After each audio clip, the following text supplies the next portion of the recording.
Hello friends, तो इस part के स्टार्ट में हम देखते हैं कि जो केल है वो हेस्टिया की ओर झुका होता है और वो उससे कहता है कि मैं तुम्हें अपना आभार व्यक्त करना चाहता हूँ, तो मैं तुम्हारे लिए क्या कर सकता हूँ। और अपनी हेस्टिया सोच रही होती है बहुत पास बहुत पास बहुत पास। और फिर तो हेस्टिया उसका कहती है फैन गर्ल कि मूड मैं ऑन हो तुम्हें जाता रोज है। देख पा रही हूँ, ये तो मेरे लिए बहुत बड़ी बात है और तुम मुझे अभी भी अपना ग्रेटिट्यूड शो करना चाहते हो। और फिर हमें अपने केल का स्पार्कलिंग फेस दिखाया जा रहा होता है जहाँ बहुत ज़्यादा हैंडसम लग रहा होता है। और अपनी हेस्टिया वो तो सोचने लगती है, फिर हेस्टिया सोचने लगती है कि मेरा फेवरेट करेक्टर मेरे सामने है, मुझे तो यकीन नहीं हो रहा है, एक ड्रीम नहीं है। फिर तो वो कहती है कि वो मुझे अपना ग्रेटिट्यूड शो करना चाहता है। फिर वो गंदी गंदी चीज़ें सोचने लगती है और वो कहती इसकी लिस्ट बहुत बड़ी है। उसका दिमाग फट जाता है, वो इतनी ज़्यादा हेस्टिया हम तुम्हारे साथ है, देख लो कैसी चीज़ें सोच रही है। फिर तो ये इस बात की भनक अपने खेल को भी लग जाती है, कुछ अच्छा नहीं सोच रही है और इसीलिए वो उससे दूर हट जाता है खेल और अपनी हेस्टिया के मुंह से पानी टपक रहा होता है। फिर तो अपनी हेस्टिया कहती है कि बहुत लंबी लिस्ट है, मैं चुन नहीं पा रही हूँ, लेकिन वो फिर कहती है नहीं नहीं, मुझे ऐसे बेशर्मों की तरह नहीं करना चाहिए। फिर तो वो कहती है कि मैंने ये इसलिए नहीं करा था कि मुझे तुमसे कुछ रिटर्न में चाहिए, हेस्टिया कहती है। और फिर हेस्टिया कहती है अगर तुम मुझे कुछ देना चाहते हो तो तुम मुझे एक टीचर क्यों नहीं दे देते। तो फिर तो केल कहता है एक टीचर। फिर केल हेस्टिया से पूछता है तुम्हारे दिमाग में कोई है। तो हेस्टिया भी सोचने लगती है और वो कहती है कि हाँ। फिर वो कहती है कि वो लेडी हारमोनिया है। और ये सुन के अपने केल का फेस दोबारा से मतलब उतर जाता है और अपना केल हेस्टिया से दोबारा पूछता है क्या तुम्हारा उसके अलावा कोई और नहीं चलेगी, तुम किसी और का भी नाम ले सकती हो और कोई और। लेकिन फिर अपनी हेस्टिया बताती है कि केल का फेस ऐसा क्यों हो गया, क्योंकि जो लेडी हारमोनिया है ना, वो वो डायना से बहुत ही ज़्यादा क्लोज है और उसकी ट्यूटर भी रह चुकी है। और फिर तो हमें बताया जाता है कि जब जब जब केल ने उन लोगों को जहर दे दिया था टी में मिला करके, तब तब खेल की और सारे लोग इतने ऐसे चेंज हो गए थे और सबके सब ना डायना की साइड लेने में लगे हुए थे। और कोई भी ऐसा नहीं था जो कि डायना को अपोज कर सकता था, मतलब सब उसके साथ ही हो गए थे और अपने केल को ऐसे अकेला छोड़ दिया गया था। लेकिन जो ये सब चीज़ें थी ना, ये सब सिर्फ नोवेल के एंड तक ही चला था। और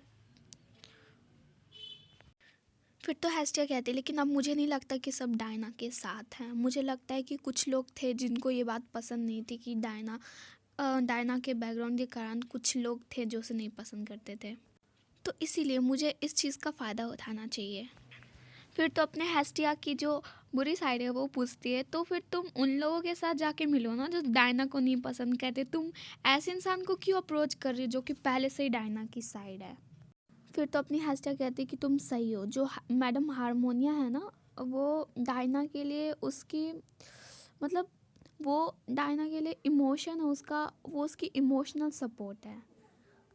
और मैडम हारमोनिया ही थी जिसने ना वो हेलियोस को पसंद करती थी और इसीलिए उसने उसको कहा था कि तुम उसे पसंद कर सकती हो उसके ऐसे बैकग्राउंड के कारण भी, इसीलिए वो उसका इमोशनल सपोर्ट थी। अगर अगर जो टेम्पल है वो डायना के लिए पॉलिटिक्स है, तो मैडम हारमोनिया जो है उसके लिए उसका इमोशनल सपोर्ट है। और अपनी हेस्टिया यही करना चाहती है, वो डायना के साइड के सभी लोगों को अपनी ओर करना चाह रही है अभी अपनी डायना। फिर तो हेस्टिया कहते हैं कि जिस तरीके की सिचुएशन हमारी अभी है ना, तो डायना की ओर तो कोई भी नोवेल अपनी पीठ नहीं करेगा, इसीलिए। और जो मैडम हारमोनिया है वो जल्द ही ना डायना को सपोर्ट करेंगी नोवेल्स के वर्ल्ड में अच्छे से रहने के लिए, इसीलिए वो इम्पोर्टेंट है। और वो कहती है इसीलिए मुझे मैडम हारमोनिया के करीब जाना होगा इससे पहले कि वो सारी घटनाएं हो जाए।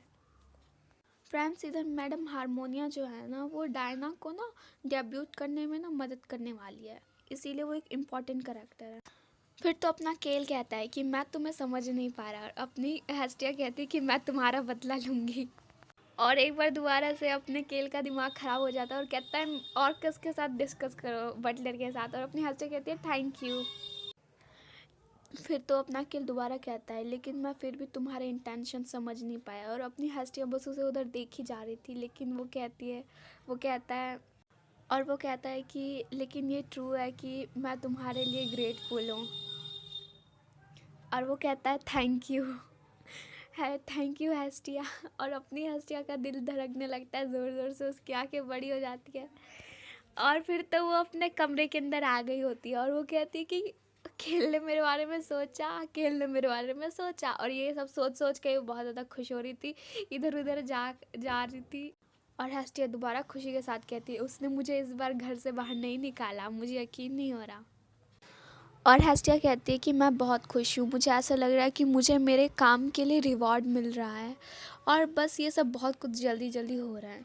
और अपनी हस्तिया की अच्छी साइड कहती है कि फ़ैन गला भी ज़िंदा है, और अपनी हस्तिया कह रही होती है बैकग्राउंड में कि अब से मैं और भी मेहनत करूँगी।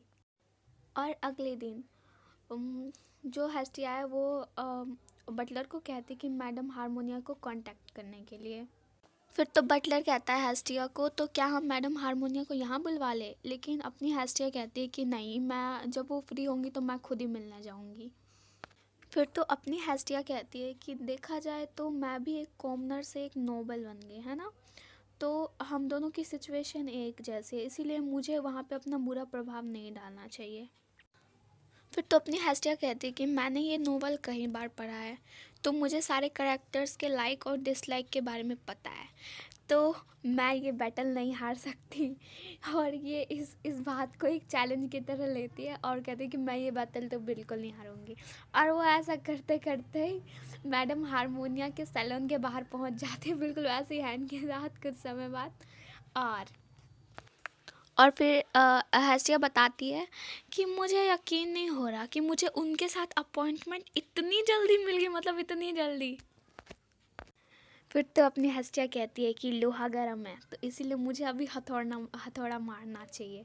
और वो दरवाज़ा खुलता है और वहाँ पे एक बहुत हैंडसम सा इंसान स्पार्कलिंग करते हुए उसे बुलाता है और कहता है कि यहाँ आइए।